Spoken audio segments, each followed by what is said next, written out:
and I'm on my cell phone. I'm on my way down there. I'm downtown, so it's going to take me a little while. I'll leave my phone on. If you could just call me back and tell me what you know.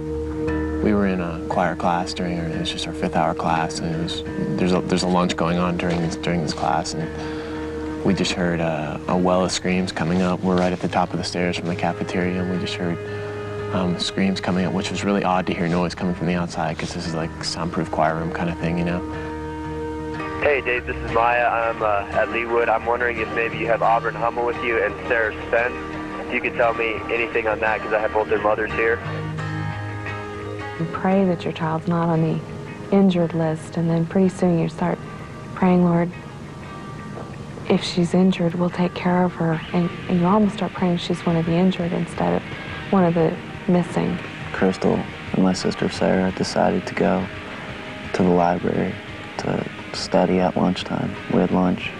Then a teacher came running in through the other door, and she had been hit in the shoulder, and she said, "There's someone outside with a gun, everybody get under the tables."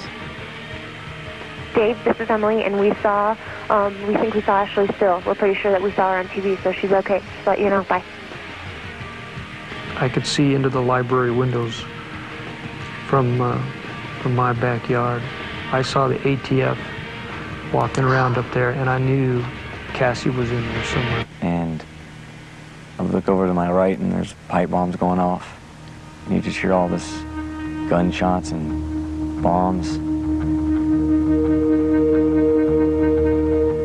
I found those hours of waiting to be the most difficult thing. I didn't sleep that night because every time I closed my eyes, I imagined her in the library and what she looked like. If she was cold, you know, or is somebody taking care of her?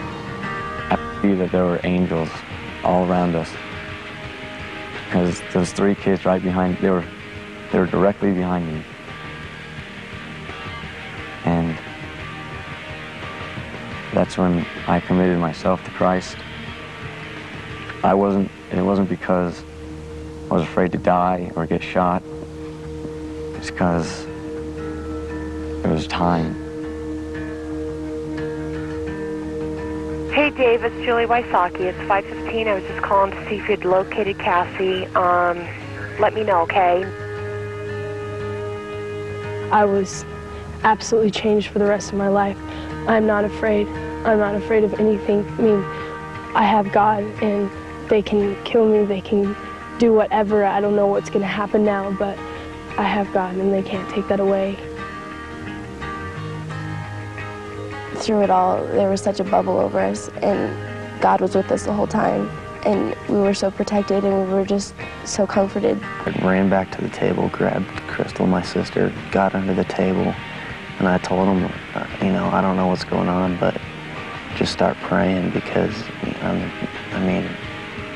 I just don't know. We just decided that, you know, whatever's going to happen, you know, the only way we're going to get through this is, you know, to let God take care of it. We just had to keep praying because it was the only way we could get through it. We just had to stay calm, and just, that's where our faith came in, just believing that He would bring us through. I believe with all my heart that Seth, Sarah, and I were all just invisible, and God made us invisible because they were walking all around us, and so many people around us were shot and wounded and even killed, and we ran out of there without a single wound. And that's only by the power of God that we got out of there. When my way seems dark and drear, and the future I don't know. We are pleased to present the original crosses that were displayed at Columbine following the tragedy.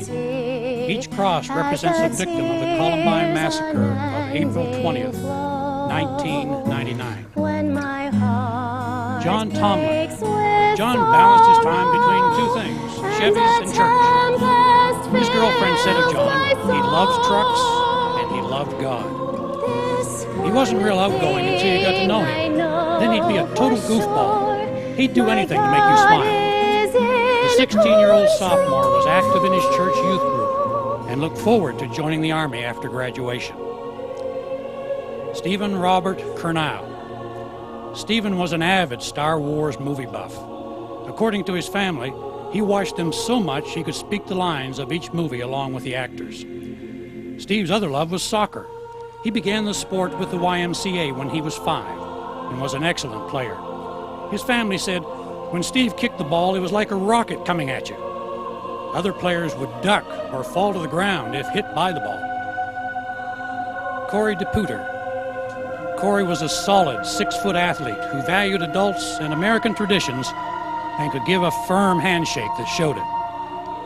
On the day he died, Corey carried U.S. Marine pamphlets in his backpack, which he showed to his friend Andrea in their first period history class.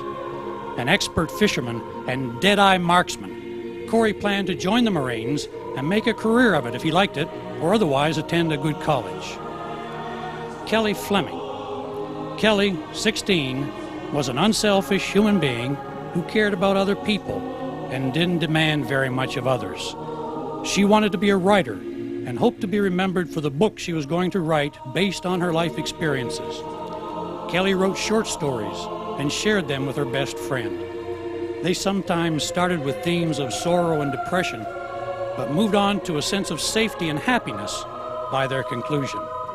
Kelly's best friend said she could have gone on to make a real difference in the world with her writing. I just can't believe she's gone. Matt Kechter. Matt gave everything he had, no matter what the endeavor, be it family, friends, academics, or football.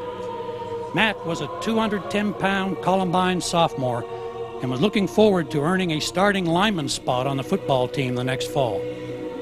He was always talking about his family, said his best friend. Matt always waited by the mailbox out in front of his house for his little brother to come home from school. He was just that kind of guy. Daniel Mauser. Daniel was a smart, shy boy who excelled in math and science. He wasn't athletic and wasn't likely to stand up and speak to other people. Yet, he took on the challenges of cross-country and debate. He was a lovable kid who wasn't ashamed to hug his mom. Rachel Joy Scott. Friends admired Rachel's beauty and natural ability to become any character in a play, even if the role didn't come close to the kind of person she was. She could also sit at the piano and create beautiful music by ear. When her friends would beg her to play it again, she would giggle and say, "I couldn't remember since I just made it up." A week before her death, Rachel and her father found the courage to resolve some long-standing disagreements. It was Rachel's dream that her numerous poems and personal photography would one day be published for the world to see. Danny Rohrbaugh. Every summer from the time he was 3 years old, 15-year-old Danny would help his father and grandfather harvest wheat on their 720-acre farm in Kansas. During the rest of the year in Denver, he would spend his after-school hours 2 or 3 times a week helping in the family's car and home stereo business. Danny's family and friends described him as kind, unselfish, and caring. William David Sanders. Coach and teacher Dave Sanders brought out the best in people.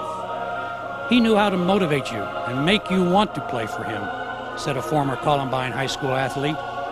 He always knew just the right things to say. Sanders, age 47, was a hero for the effort he made to lead students to safety during the shooting rampage. He never made it out of the school building. Students held up pictures of his wife and children for him to see as he died. Isaiah Scholes. Isaiah was days from becoming one of the few African Americans ever to be graduated from Columbine High School. Isaiah, age 18, played cornerback on the football team. His father said his son cared about people he knew, that he could make someone laugh, even if they felt like crying. He wouldn't complain. He'd take that negative energy and make it into something constructive. They took the wrong kid. He could have been one of their best friends they could have had. Lauren Townsend. When Columbine High School English teacher Carol Sampson thinks of Lauren, a quote from Shakespeare echoes in her mind. In Othello, Amelia says to him, "For thou hast kilt the sweetest innocence that ever did lift up eye." Lauren was a member of the National Honor Society and worked at an animal shelter. She was a senior and captain of the girls' varsity volleyball team. Her mother was the team's head coach. Kyle Velquez. A dedicated Denver Bronco fan, Kyle was often called a gentle giant. Kyle manifested a simple sincerity and kind heart. Kyle was working on a computer in the library when he was shot.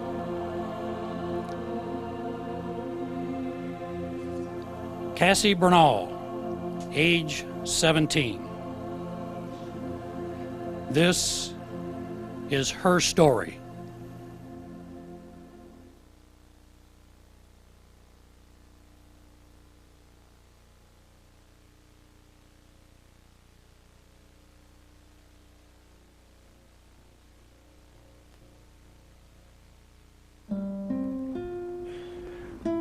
People look at the tragedy of April 20th, 1999 at Columbine High School and ask the same question.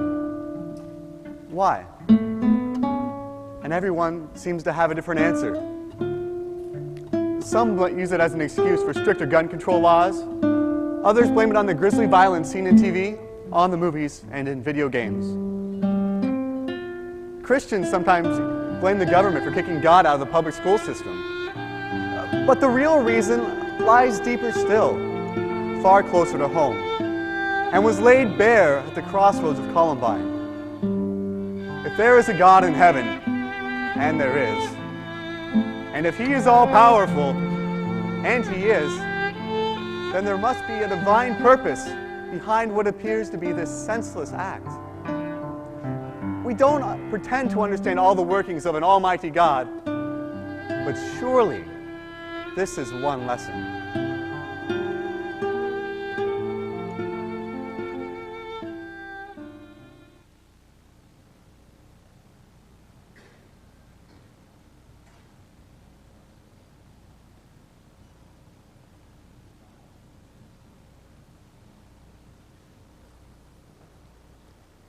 There's a saying that some men get married, have a baby, and fall in love in that order. That, I'm ashamed to say, was me. Before Cassie was born, I was just plain selfish. See, I wanted to have fun as a couple for a year, maybe 2. But I wanted a baby. I'll say, 6 months after the wedding, Misty was expecting. Now, most men are excited as the time approaches for the birth of their first child. I was not one of those men. No. You know, I hurt her feelings, and it was hard to live with. For a while, looking back on it, I almost lost her. See, I just couldn't understand why she was lying around and sick all the time. I guess I was pretty insensitive. I'll say. But I became a brand new man as soon as the baby was born. Suddenly, I was in love with my little Cassie and in love with my wife. Yes, he was. Did you know I was the first one to change Cassie's diaper? He was. The nurses gave Brad a little gold badge that said, "For being a super dad." And I was the one to close the lid in her casket. No one else was going to do that. We had some good times in those early years, didn't we? Yeah. Remember when I used to take Cassie out dirt bike riding? Yes, she was only 6 months old. Hell, no one ever got hurt, did they? Okay, there was that one time. Cassie was about 8. 5. 5, really? 5. Cassie was about 5, and our son, Chris, had been about 3. Now, I took every safety precaution.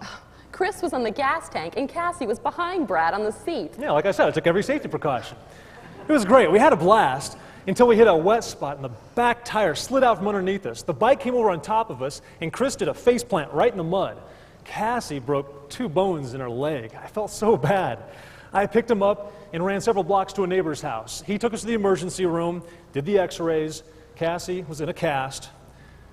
But you know something? We were close then. Those were good years. And they kept on being good until Cassie was in the 5th grade. There she met Mona. Now, it's only natural for a girl to reach out in friendship to other girls her own age, and only natural for a mom to want her daughter to have a close friend. So at first, we weren't concerned. But soon, Cassie was ignoring all her other friends. We tried to get her to spend time with other kids besides Mona, but she refused to do it. And it wasn't long before certain things about Mona herself began to bother us. She wouldn't look at us when she would talk to us, and she only talked to us when absolutely necessary. Usually, she completely ignored our presence. She made me very uneasy. I remember once, when Cassie was a freshman in high school, she had to stay after school to finish an art project. When I went to pick her up, I found her sharing a table with Mona and her boyfriend, Rick. They were both dressed, all in black, with black eyeliner and chain jewelry. Mona's leaning up against his chest. Now, I may not be in touch with the next generation, but there was something about the atmosphere in that room, and I wanted my daughter out now. Looking back on it, Cassie's change from a trusting child to a sullen stranger was so subtle that it blindsided us. By that time, Cassie was a freshman in Beaver High School. It was right before Christmas vacation when the trouble started, or more accurately, when we became aware of it.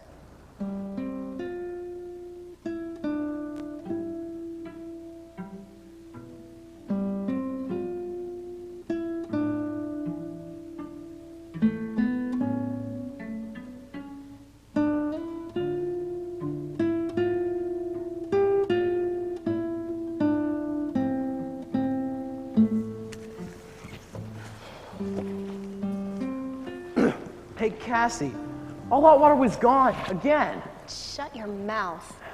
Mom, I'm going. Oh, you better get a step on it, buddy. You don't want to be late. Nope. Did you have your breakfast? Yes, I got my breakfast. And you got your lunch? Got my lunch. Okay. Bye, Mom. Nice day. What about you, Cassie? You don't want to be late last day before Christmas break, do you? It's okay, Mom. Mona will be here in a minute. Mona, why is she coming here? Why don't you just meet her at the bus stop? Her mom is driving us to the bus stop, okay? Driving? The bus stop's only a couple blocks away. Mom, can I help it if she's just being nice? Hey, I'm taking off in a few minutes here. Okay. Ready, Cass? Let's get out of here. Mona, do your parents have any plans for Christmas vacation? How should I know? Come on, let's go. Cassie, don't forget your lunch. Hey, Mona, if we don't see you again, Merry Christmas. Whatever. Cassie, please be... Sometimes I could just take those two and... Take it easy. Hey, listen, you don't have to face us every morning. You can get your old job back in a heartbeat if you asked. No, more than ever, I think I did the right thing by quitting my job. The kids need me, especially Cassie. Yeah, speaking of whom, you get another phone call from the school again about her? Yes, 2 more, both absences. Good excuses, I'll bet. Right. You know, I don't think 2 D's and an F is an improvement. No, and she's a smart girl. And then there's Mona. Oh, you know, it dawned on me the other day that she has absolutely no respect for our authority over Cassie. How long can we let this go on? And why did Mona's mom have to pick her up again today? You know, kids, they don't walk anywhere anymore. You know, I think she only lives like 2 blocks from here. Cassie said Mona's mom is nice. I just don't want to lose our daughter. I don't think it's going to come to that. Deep down, she's a good kid. I think she'll come around. I hope so. What are we going to do about Mona? Mona, I don't know. Listen, I don't have time. I've really got to go. We'll talk about it later. Okay. How can I reach that girl? How can I, Lord? Have we been doing enough? Who can I turn to for help? Where can I look? Wait, didn't my brother and Julie give her a teen Bible a few years ago? Maybe there's something in the notes that would help. It's worth a try.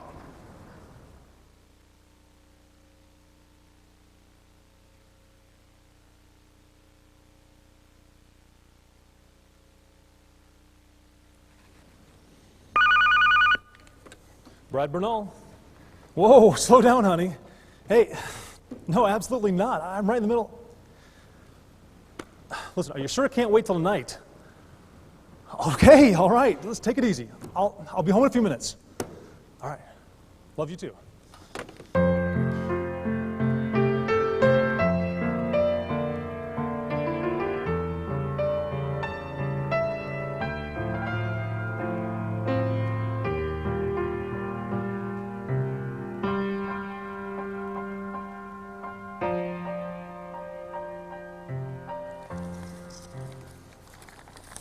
Hey, hon.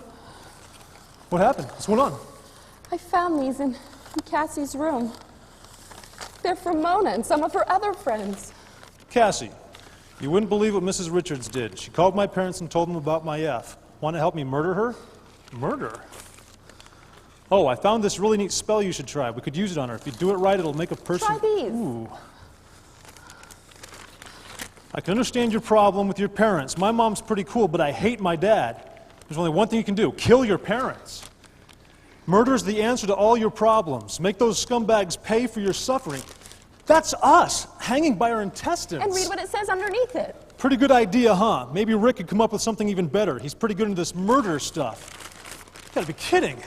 Cassie, I believe I'm a vampire. We are everywhere. If you kill one of us, we will get you. We are watching you constantly. Beware. I'm a child of the night. You also are a child of the night. I feel like burning myself. Nothing can hurt me, for I'm a vampire. My guts are hungry for that weird stuff. I need to kill myself. I need to murder your parents. School is a bummer. Kill me with your parents, then kill yourself so you don't go to jail. You will go to jail. Misty, what is this? They're all like that. And some of them are even worse.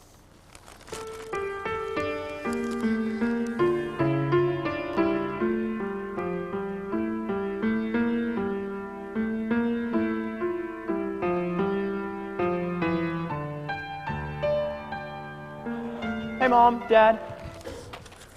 What's up? What'd I do? Nothing, Bud. What is going on? Just get to your room. Okay. Chris? Yeah? I'm sorry. Thanks. No problem.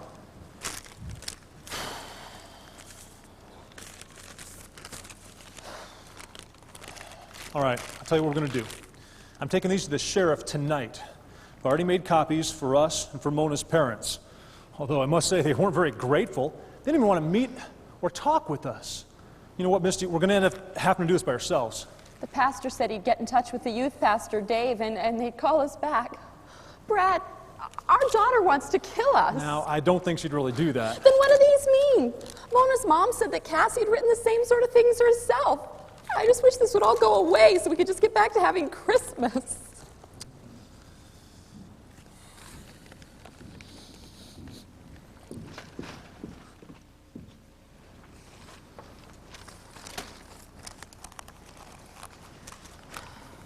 Hi.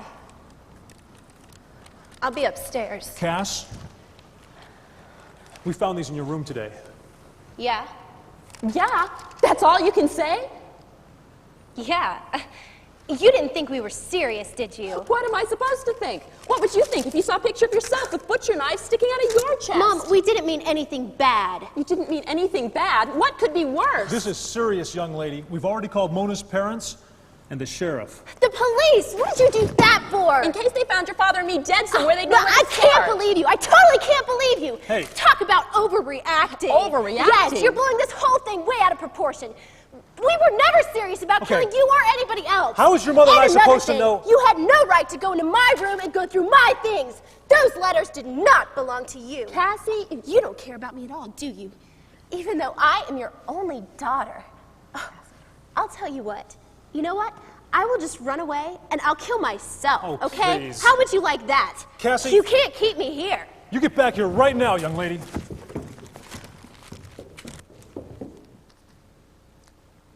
that night, we took Cassie to church for a youth activity. It was Pastor Dave's idea. She didn't like it one bit. And to be honest, I wasn't too crazy about it either. It's not that I didn't want her at church. It's just I was sure she would run away or do something else desperate. During that time, Brad went down to the county courthouse to give the letters to the sheriff. If I live to be 150, I don't think I'll ever forget the overwhelming fear that swept over me sitting there at the dining room table. It's all over. We've lost our little girl. And then it hit me. We'd lost her long before this. But what should we do now? We needed help.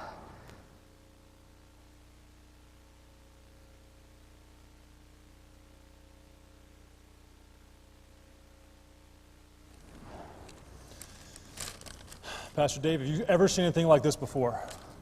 They're pretty bad. She's gotten mixed up in some really nasty stuff. What should we do, Dave? We're at a total loss. Even though it'll be hard, and you may feel like beating her over the head, you need to love her and let her know you love her constantly. I don't know. Do we let her know? I would think so. Have we let her know often enough? that may get harder before it gets easier. Basically, you have two choices. You can lock her in the house and cut the phone cords until things start to go right, or you can let things slide until she's an adult and hope she survives. Listen, I'm talking about getting tough. Real tough. Pastor Dave, you don't understand. I mean, she already thinks we're overreacting. If we do all this, she's going to go ballistic. What other choices do you have?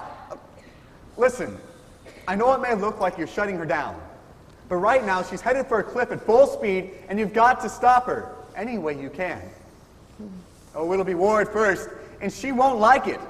But deep in her heart, she'll be glad that you two are really spending time with her. I don't know.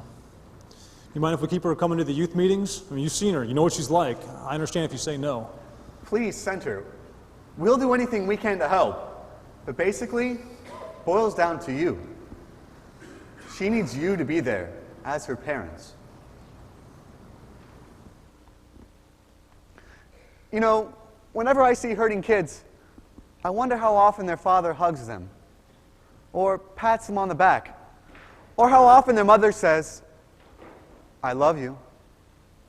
You know, a lot of kids have a mom and a dad, but I wonder how many of their parents are really there for them. From Mona's letters, I could tell the situation was going to be tough. A lot of rough kids come through our youth group, and some of them get turned around. But having seen those letters, and having heard some of the background, well, I didn't tell the Bernals at the time, but inwardly, I didn't give Cassie a chance.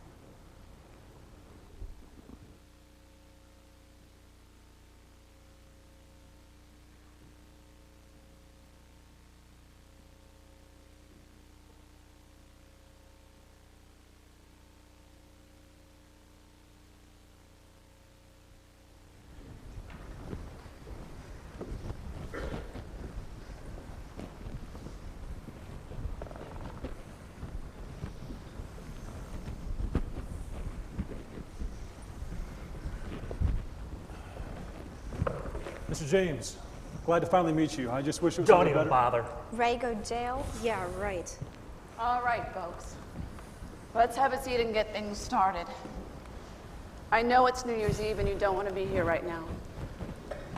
The Bernals called our office a couple months ago regarding some letters that Mona's been sending to Cassie over the past couple months. And which Cassie's been sending to Mona? Yes, I believe the Bernals acceded to that. Yes, certainly have. Very well. I feel that I need to say from the outset that at this point, no legal action will be taken. Neither of the girls has any prior record and no laws have been broken. And it's our department's concern that none will be. Well, that sure is relief. I do feel that I need to say, however, that if either of the girls did have any prior record, they'd probably be sitting in front of a judge right now instead of me. If you're going to threaten us, I can get a lawyer. There's no need for a lawyer, Mr. James. This isn't a trial. It's not even a hearing. We're just trying to forestall any future problems. Well, the trouble won't be coming from our side only. This kind of problem rarely does, Mrs. James. Although there's no legal action pending, I want you to realize the potentially serious problem we have here. Mr. Bernal, I believe I spoke to you about getting a restraining order separating Mona and Cassie. What? Yes, that's correct. I think it's a good start, but it's not going to solve any problems. In fact, it may cause more. The bulk of the responsibility about what happens next is in your court. I don't think you want us to get legally involved. Do you have any questions? I think it's a terrible shame to break up this friendship over a few letters. You don't care about us at all. Okay, now that's exactly what I was concerned about. I think you should be more concerned about what happened to Cassie, take her friends away from her. Mona, sit down. I think we can handle this. No, come on, Cass, let's go wait outside. Cassie, you're not going anywhere. But Dad, Sit down now. It's more serious than that, Mrs. James. These are some of the worst letters I've seen in over 10 years of juvenile crime. Now, I know it's New Year's Eve and you want to be at home right now, but you've got to get control of your daughters. Any more questions? Cassie? All right. I sincerely hope we don't have to meet again. Mrs. James, please wait. Talk to us. I've already said everything I wish. No, you haven't said anything at all. All you've done is just stared at us. What more do you want us to say? This meeting was your idea. After all, it is New Year's Eve. I just want you to see our point of view. Listen, we've got to work together for our girls. Oh, and working together is putting a restraining order on my daughter. That was the sheriff's recommendation. As I said before, I think it's a terrible shame to break up this 5-year friendship that they have enjoyed over a few letters. Mrs. James, a few letters? You heard the sheriff's deputy say that those those were the ears, worst. Mrs. Bernal. Perhaps you didn't realize what I said when Cassie had written similar letters. Those letters were quite inappropriate. They made me unhappy. I understand. Listen, we're not saying Cassie's any better than your Mona. Look, if you hadn't been so persistent about removing Cassie from Beaver High and placing her in a private school, none of this would have even happened. If you want to blame somebody, blame yourself. Okay, we're not saying we're perfect parents, not by a long shot. Happy New Year's, Mr. Bernal.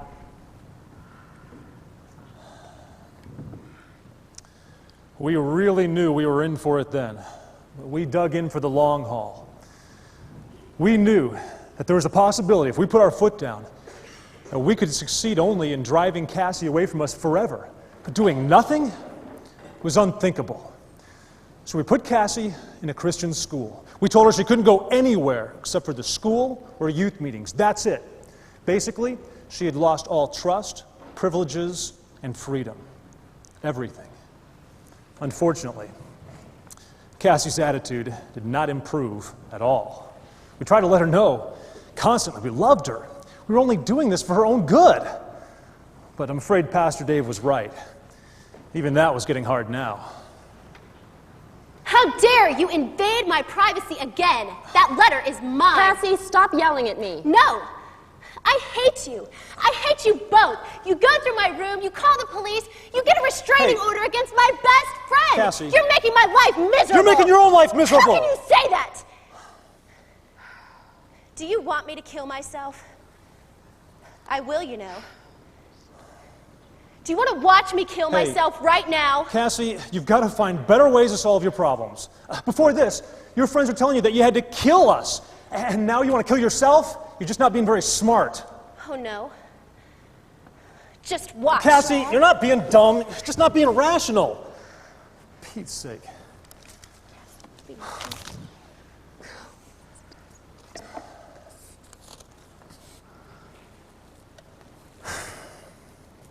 Cassie, listen, when you were a baby, just a toddler, you tried to reach up and touch the stove, and we told you you were going to get burnt, and you believed us. You took our word for it.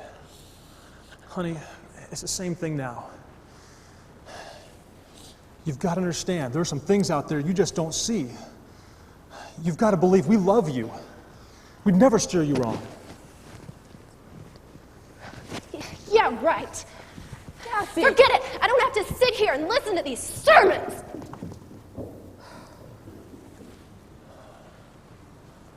Where'd you find the letters this time? In her backpack. Want to listen to it? Your folks must be the dumbest in the world. Pulling you out of public school is only going to make things 1,000,000 times worse. Besides, doesn't private school cost money? How are they going to afford it? All I can say is that if I had your parents, they'd be gone a long time ago. But enough about that revolting stupidity. Let's decide how we should kill them. When is this nightmare going to end? Honestly, it's getting so I don't even want to get up in the morning. I'm just so sick of the fighting and the yelling and the constant threats of being told how much she hates us. I don't even know if I care anymore.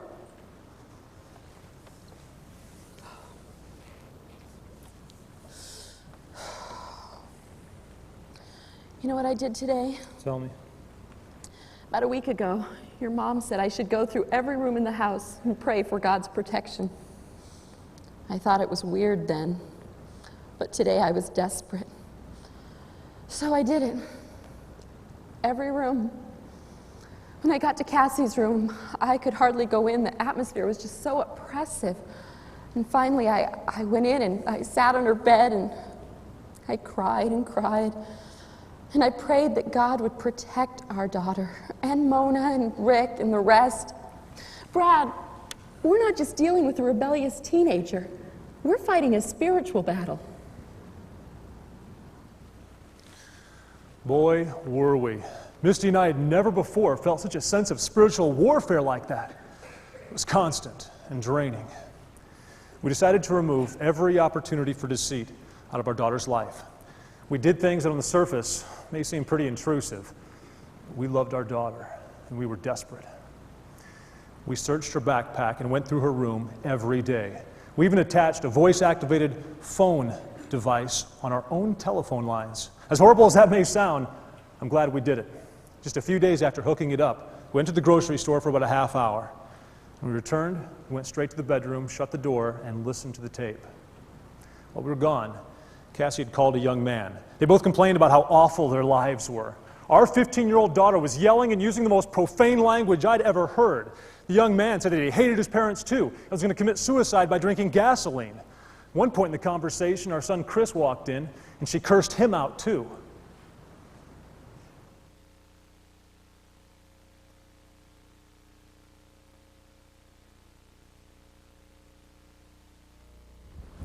Cassie tried to run away again last night. Oh no, where is she now? Home. Brad's with her. We play emotional tag team. When one of us reaches the end of our rope, the other one grabs hold and takes over. Susan, I just don't know how much longer we can hold on. I know Cassie doesn't understand what we're doing, and I don't know any other way to help her. Sometimes I'm not even sure if I care anymore. Misty, I know you've been through a lot in the past few months, and I'm going to say something that you may not like. In fact, it may jeopardize our friendship, but Misty, you have to stop trying so hard to be Cassie's friend. How can I reach her without being her friend? Look, you're the adult, you're the mother, you call the shots. Susan, that's what I've been trying to do, and all it's getting me is anger and hate. Misty, you don't have to have Cassie's approval for everything you do. Besides, she'll just end up thinking that the whole world revolves around her. And the important thing is that you'll love her. It's your responsibility to guide her, not just to befriend her.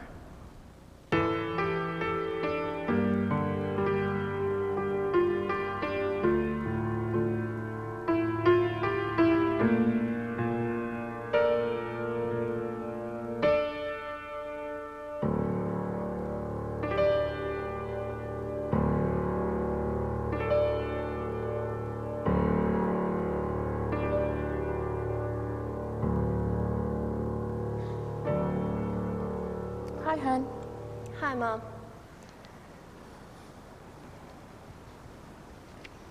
How was your day? It was all right, I guess. Hey, Mom. Yeah? You know that Jamie kid at school? You mean the little blonde who dresses kind of weird? Yes, that's the one, and it's not weird, it's normal, okay? You two have hit it off pretty well, haven't you? Only because she's the only person in the whole Christian school who will even talk to me. Anyway, she's going on some youth retreat up at Estes Park next weekend, and, well, she wanted me to ask you guys if I could go with her. She wrote you this. Who's going? The kids at her church. Anyone else? I don't know, Mom, maybe. Well, I don't know. We've never really been to that church. That doesn't matter, Mom. Yes, it does. Now, how long does this retreat last? They leave Friday night and get back Sunday afternoon. 2 nights? Well, I'll talk with your dad and we'll get back with you. Yeah, right. Cassie? Yeah? Do you really want to go to a youth retreat? I guess.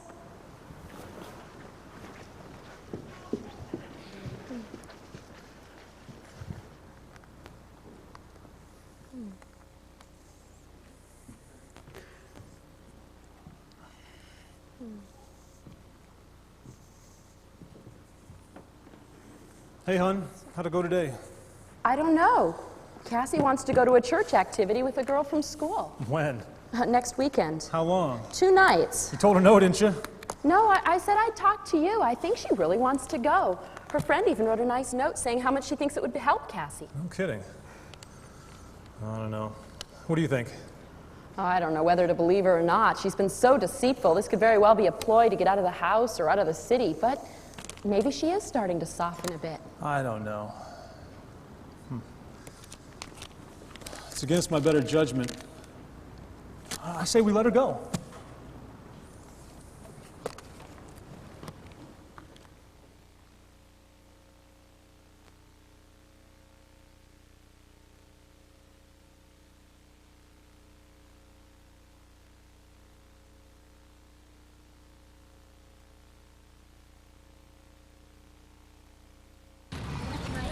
think we made the right decision? I have no idea. We're about to find out. We're supposed to be here any minute.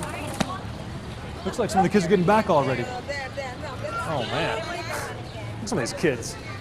I think that one's smoking over there. I hope we didn't just blow it.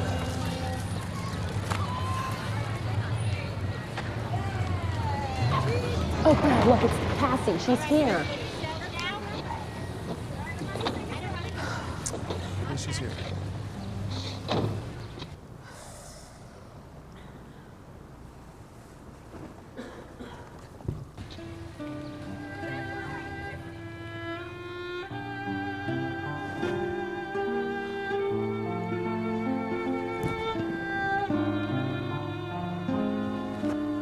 I've changed. I have totally changed. This was the most awesome retreat. I am so glad you guys let me go. But I kind of want to go talk to my friends, so I'll be back in a minute. I know you guys aren't going to believe me. I'll prove it to you.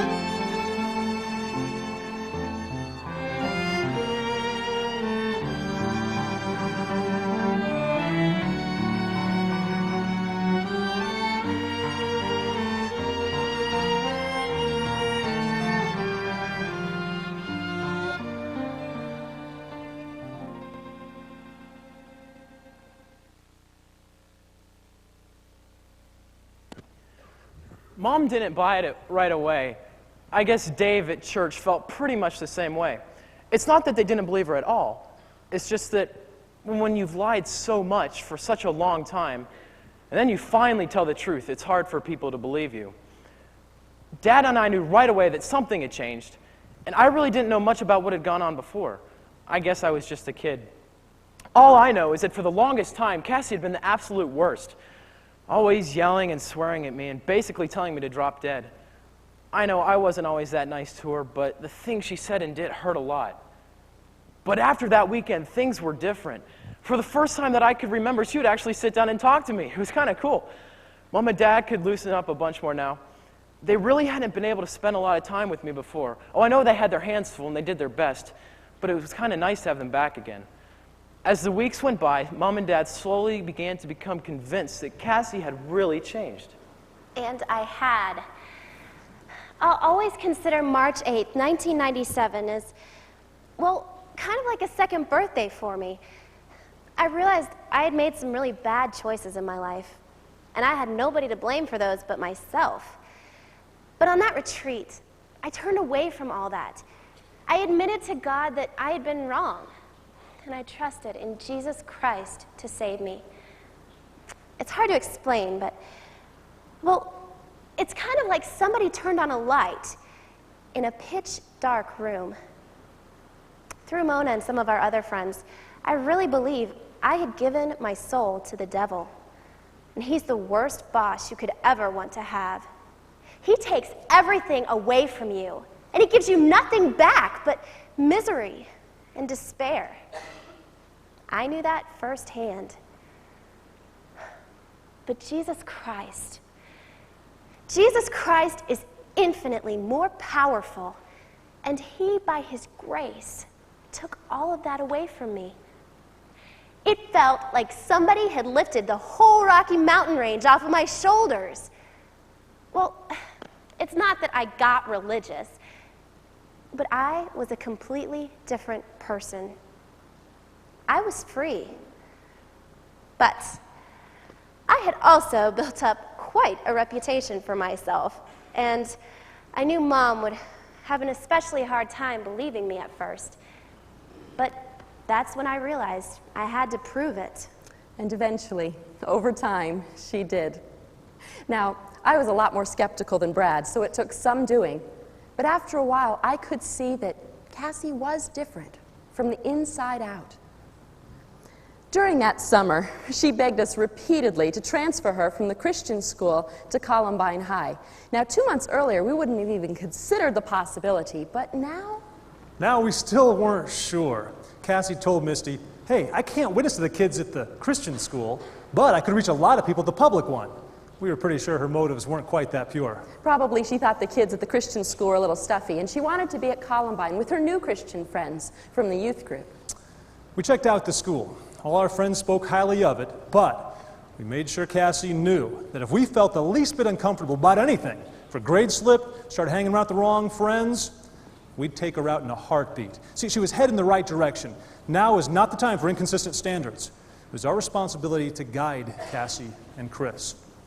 We were not about to compromise. So Cassie agreed, and the next semester, she enrolled at Columbine High School.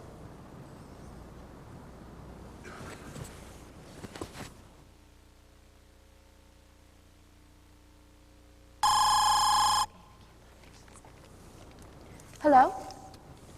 Hello? Who is this? Listen, you'd better just... Oh, not again. Yes, that's the 4th time today, and you know about the 2 last night. Oh, take it easy, hon. It's all right. I'm sorry. I know it's not your fault. It's gonna happen. Oh, no. Honey, they egged the house again. Call 911. I'm going after them this time. Brad never caught them. The sheriff did later. They were all Cassie's old friends. We never prosecuted them for vandalism, but we did talk to their parents. We didn't want to cause trouble. We just wanted to be able to raise our daughter the way we thought we should. Still, it was unnerving, never knowing if or when they would come back. So finally, Brad and I made a very difficult decision. Although we were living in what I had always considered my dream home, we decided to sell it.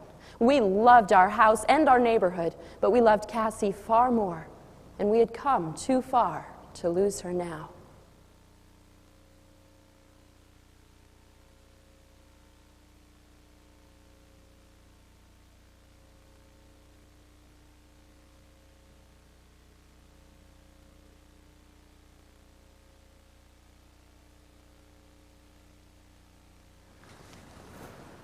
Hey, Mom, have you seen my camera anywhere? Should be right there on the stand. Not there? What are you working on?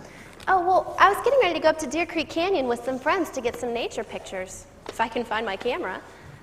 Hey, Cassie.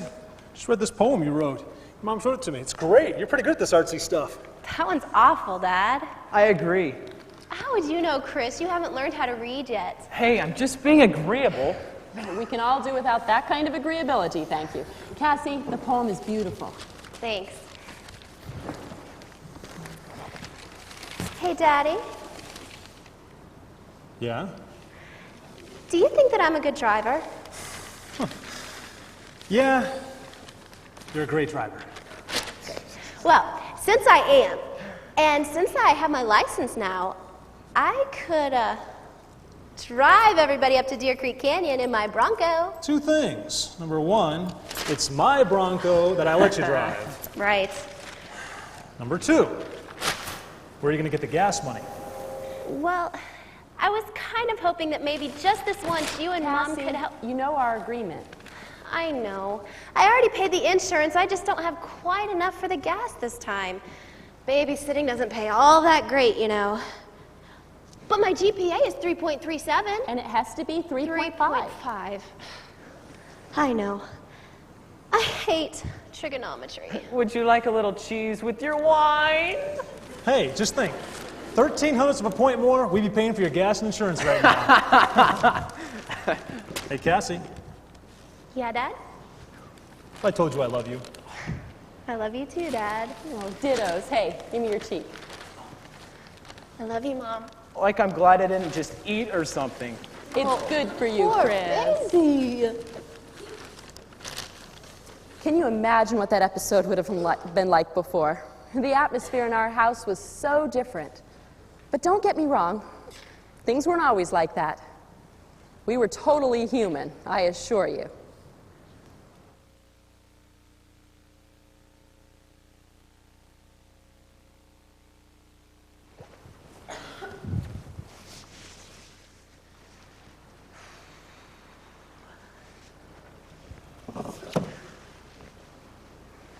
Hi, Mom. Oh, good morning.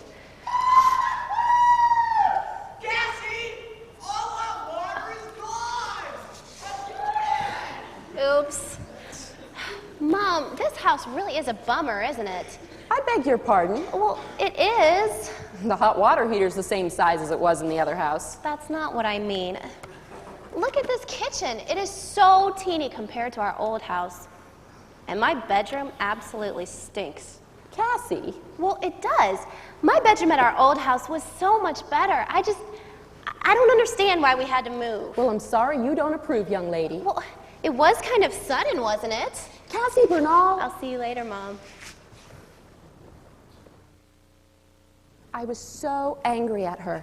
How could she be so selfish? Didn't she know that I had quit a good job and left a house in a neighborhood that I loved for her? I was sharp with Brad that night and Chris as well, and I had to apologize for it later. But despite our disagreements, God is at work in her life in ways we didn't even realize. Some of her friends shared her letters with us after she was gone. They told us things we didn't know about her. One of Cassie's closest friends that last year said that she was often worried that she needed to lose weight or that she wasn't pretty enough, but she never let it control her. She was always looking to God for help.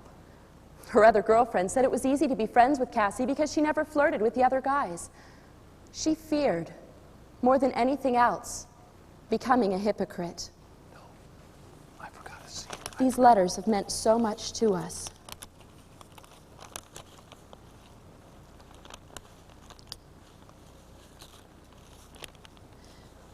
In one, she said, "Well, I could go on a lot longer, but I don't want to overload your pretty little brain with Cassie confessions." In another, she said, "I am just so thankful to God for everything He's done for me, as well as for others. Even when things are bad, He stood next to me, and things are a little less prone to becoming blown out of proportion by my emotions."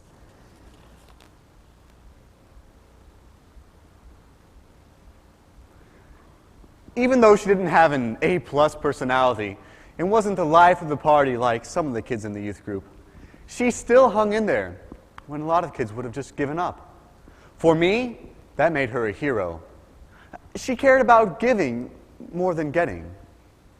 She was still a kid, though. We were studying a book on discipleship, and she turned straight to the chapter on marriage. She was normal, all right. There were some bad times, too. Here she says, "Family life is awful, to say the least. My mom is constantly on my case. I try so hard to make her happy and get nothing but scowls." In what must have been an especially hard time, she says, "I've become the type of person I never wanted to become. I'm depressed. The boys at church don't even know I'm alive. However, the guys at the public school give me attention. I realize that for some of them, their motivation is lust. It would be so easy to go to them for the love that I yearn. I'm not saying that I'm willing to go out and be immoral, but I'm not finding any friends at church or school. Up till now, I've been strong, but I'm afraid that I can't be strong and patient with my hurts for much longer. Please tell me what you think. I sometimes think there was so much more I could have done to help my daughter. I wonder who was the more selfish. Like I said, we were all human."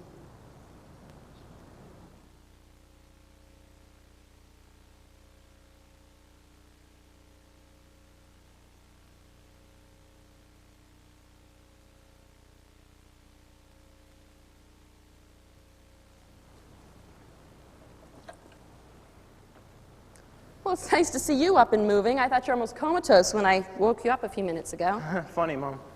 I thought Monday was the hard day to get up, not Tuesday. Yeah. Do you have everything you need? Yeah, I got my lunch here. And got your books? Got my books. Oh, you forgot something. What? Oh, yeah. Bye, Chris. Yeah, bye, Mom. Cassie! Cassie, hurry up. You're going to be late. Your books are all over the table.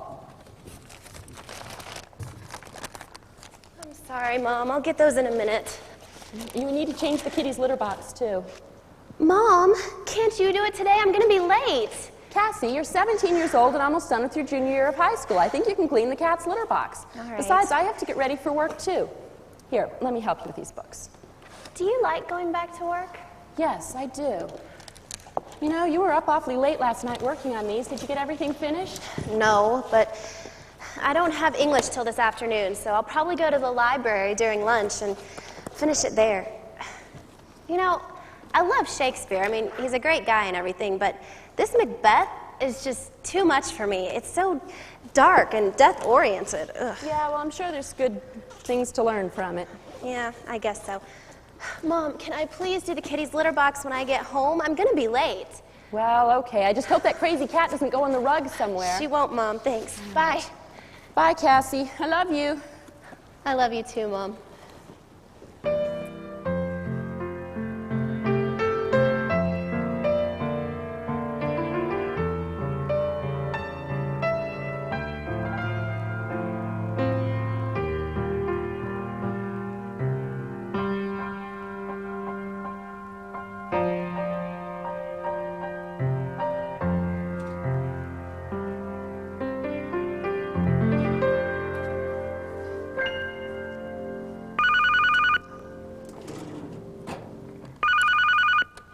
Hello?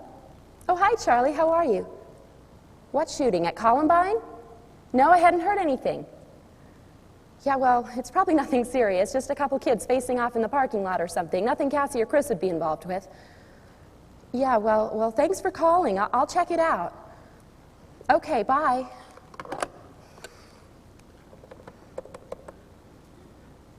Hello, this is Misty Bernal. May I speak to Brad, please? Thanks. Yes? Oh, he went home. Well, thank you. I'll call him there, yes. Goodbye.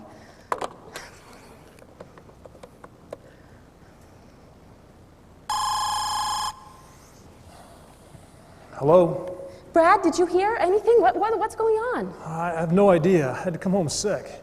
Karen just called a couple minutes ago, said something about a shooting at Columbine, but that can't be right. I did hear a couple popping sounds outside and a couple louder bangs, but I figured just some kids playing with firecrackers at lunch.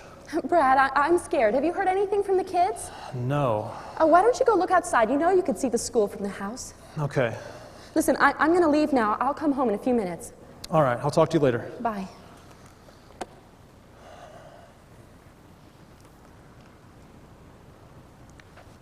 What in the world? This is Mitch Jelniker with 7 News. We have some breaking news for you this morning. Apparently, shots have been fired at Columbine High School. Details are still sketchy. Police and SWAT teams are on the scene, as well as rescue crews. No word of injuries just yet, but reports are saying students are running from the school to nearby homes. Now, I've just been told that shots have been fired in the cafeteria, and there are a number of students injured. Let's go live to the scene with some pictures from Air Tracker 7. As you can see, police are moving in and securing the area. By the time I got home and then to the public library where they told us to go, there was nothing but complete pandemonium. Hundreds of desperate parents, police officers, bomb squads, reporters, and onlookers. Word circulated that 2 unidentified gunmen had gone on a rampage through the school, mowing down students and boasting as they went. People were crying, praying, hugging one another, or just staring numbly at the battle zone around them. The entire school was cordoned off by a ring of rifle-carrying SWAT teams. As students were evacuated from the school, they were put on buses and taken to Leawood, a nearby elementary school where parents were told to wait for news of their children. Because of the overflow, I was told to go to the public library. I don't remember much. I just kept scanning the latest printed updates of the injured and safe and running from one group of students to the next, yelling for Cassie and Chris and asking if anyone had seen them. It was early afternoon by the time Brad called me on my cell phone. Chris had run out of the school to a neighbor's house and was safe. Thank God. Chris was okay. But what about Cassie? What about my daughter? I could picture her, huddled in terror in some closet, waiting for help to come to her. Maybe she was hurt and in a hospital and no one knew who she was. Or maybe she was lying in that school somewhere, hurt and bleeding, and no one was helping her. I don't think I've ever felt so helpless in my whole life. Chris and I met up with Misty just as soon as we could to help keep that awful vigil. Around 5:30, they told those of us waiting at the public library that one last bus of students was heading its way over to Leawood Elementary. Well, we hopped in the car. Even though it was only 7 or 8 blocks away, the drive over was a nightmare. It seemed every street was clogged with either police cars or TV vans from every media outlet in Denver. There was the roar of helicopters overhead, and sirens were blaring constantly. We finally got to Leawood and waited. and waited. There was no bus. We kept checking and rechecking the street. Still, no bus. Finally, it dawned on us that there was no final bus. I think that's when we began to realize that Cassie was not okay. Still, we clung to the desperate hope that Cassie would turn up somewhere. Hurt maybe, but hurt would be better than... Around 9:30, we just went home. No use hanging around Leawood all night. When I got home, I climbed up on the roof of my backyard shed. I could see the school. With my binoculars, I looked and saw right through the window of the library. I could see men walking around in blue coats with the yellow ATF stamped on the back. They were stepping over things that I couldn't see with their heads down, as if searching for something. I went up to Cassie's room to look out the window, but I couldn't see much, only darkness and the low flashing of the blue and red police lights from Pierce Street in front of the school. I could picture with terrible clarity Cassie lying in that awful place, maybe bleeding and calling out for me. I picked the pillow up off her bed and held it close. I could smell her scent, Cassie's scent. I don't think I've ever cried so long or so hard before. Sleep was out of the question. Around 3:30 in the morning, Misty and I decided to take a walk down to Polk and Pierce Street, where the first patrol car was blocking off the street to the school. I asked the driver if he knew anything, but he just hemmed and hawed around. Finally, I just said, "Look, we have reason to believe our daughter is still in the school. Please, just tell us the truth. Is there anyone still alive?" He paused. Finally looked up, said, "All right, I'll be straight with you folks. There's no one left alive." I still didn't give up hope. You never know. They think they have all the facts, but maybe they don't.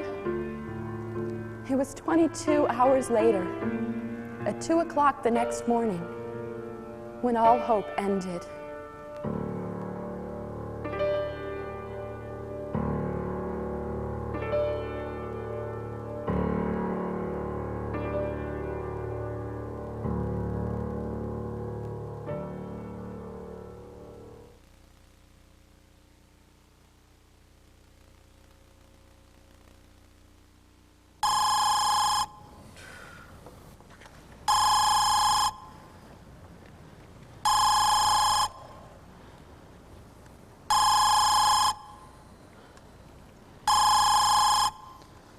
Hello?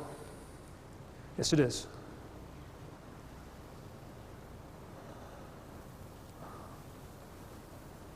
Thank you.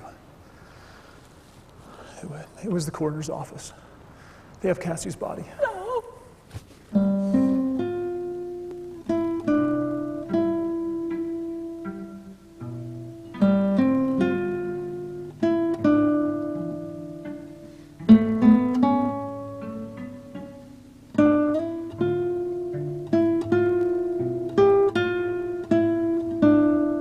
At 11:30 that morning, the two shooters entered the library at Columbine. One of them pointed a gun to Cassie's head and asked, "Do you believe in God?" She said, "Yes." He asked why, and before she could answer, pulled the trigger. Why? If there is a God in heaven, and there is, and if He is all-powerful, and He is, then what is the purpose? There is a bitter irony, yet also a valuable lesson. That Cassie was murdered by two boys who were heavily enslaved with similar things that enslaved her just 2 years before. These three, along with 12 others, entered eternity on April 20th. One, after giving courageous testimony to the saving grace of Jesus Christ. Columbine, the intersection of two totally different people. What made them so different? Personal responsibility, for one thing. You can't blame anybody but yourself for the choices you make in life. Even the killers in their suicide notes and home videos admitted that. But that doesn't explain the choices the two girls made. They were raised in the same neighborhood, the same part of the country, yet they chose such two different destinies. The real blame lies at the doors of our family. There too lies our hope. If there is any one lesson to be learned from the life and death of Cassie Bernal, It's this: that she was able to proclaim her courageous yes on April 20th because 2 years earlier, her parents, seeing their prodigal daughter and realizing their own responsibility to reclaim her, had counted the cost and proclaimed an equally courageous yes. Yes to give themselves sacrificially in love. Yes to provide guidance and leadership. Yes to be unyielding when compromise would be deadly. And so, Cassie's story is not only Misty's and Brad's, but yours. And what you do with it now will give it meaning.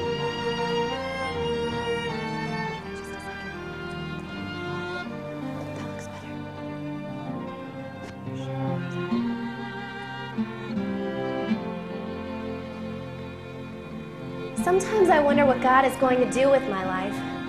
Like, my purpose. I mean, some people are missionaries and stuff like that, but what about me? What does God have in store for my life? Where do my talents and gifts lie? I guess for now I can just take it day by day, but I'm confident that someday I will know. Maybe I'll look back on my life and think, oh, so that was it.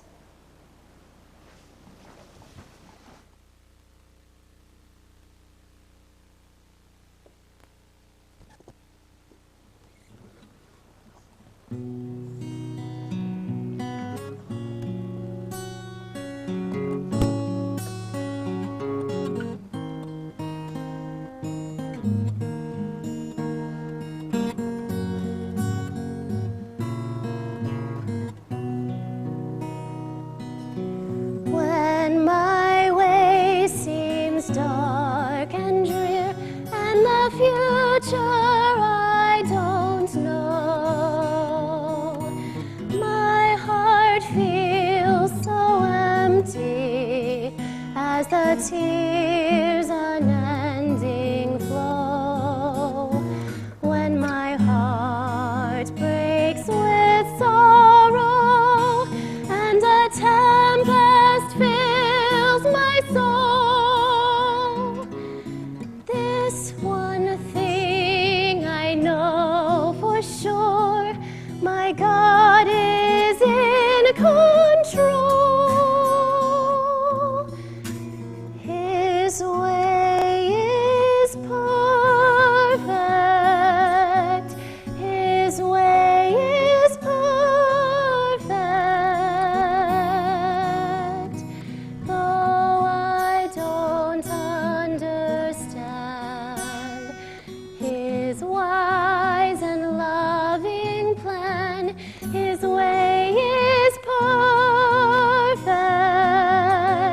His way is perfect.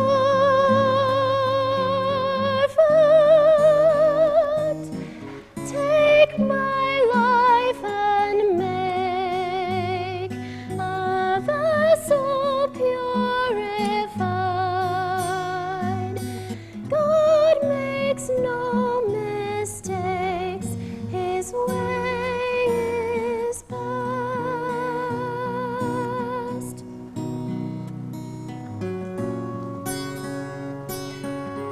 I think that the way I'm advancing the kingdom is just being a loyal friend and a good example to non-believers and also Christians. Just trying to not contradict myself and get rid of all hypocrisy and just to live for Christ.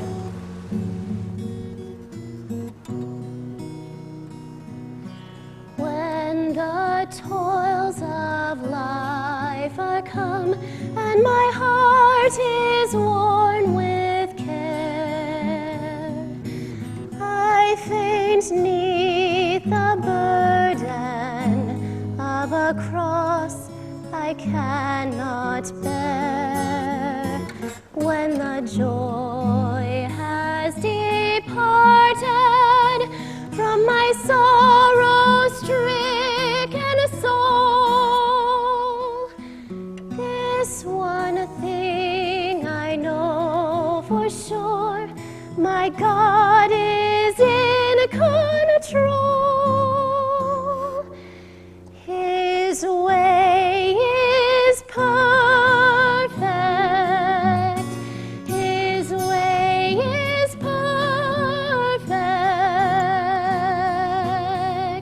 Though I don't understand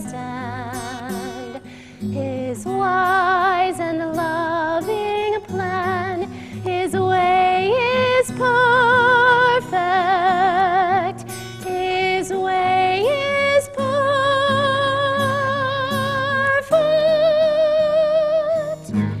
Take my life and make